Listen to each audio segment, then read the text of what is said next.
Moscow has vowed retaliation after Ukraine launched one of its largest attacks deep inside Russian territory. The Kremlin claims Ukraine used 6 US-made ATACMS ballistic missiles and 6 UK-made Storm Shadow cruise missiles, all of which were intercepted. The last time Ukraine used US and UK-made missiles, Russia launched a new intermediate-range hypersonic ballistic missile in retaliation. Russia says a swarm of drones accompanied the missiles, which were aimed at disrupting key Russian industrial infrastructure and ammunition sites. The drones struck 700 kilometres east of Moscow at an industrial site. An oil refinery in Saratov, 700 kilometres southeast of the capital, was also damaged in the attack. Russian cities Tula and Bryansk, which lie to the south and southwest of Moscow, were reportedly hit as well.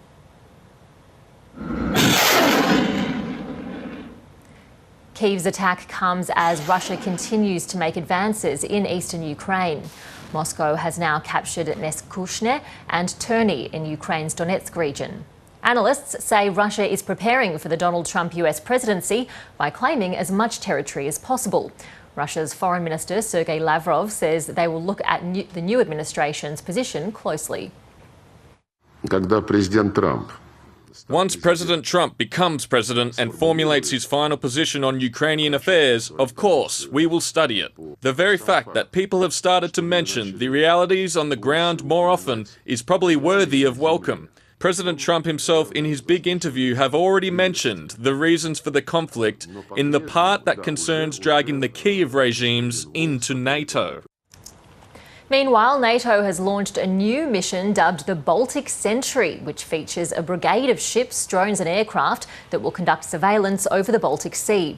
That's in response to the severing of crucial cable wires by suspected Russian-affiliated ships. Secretary-General of NATO, Mark Rutte, says the alliance will continue to act against threats in the Baltic Sea. Ship captains must understand that potential threats to our infrastructure will have consequences, including possible boarding, impounding and arrest. And while such law enforcement roles are for national authorities, we are best served when there is complementarity between NATO's efforts to detect threats and deter aggression and national efforts to enforce the law.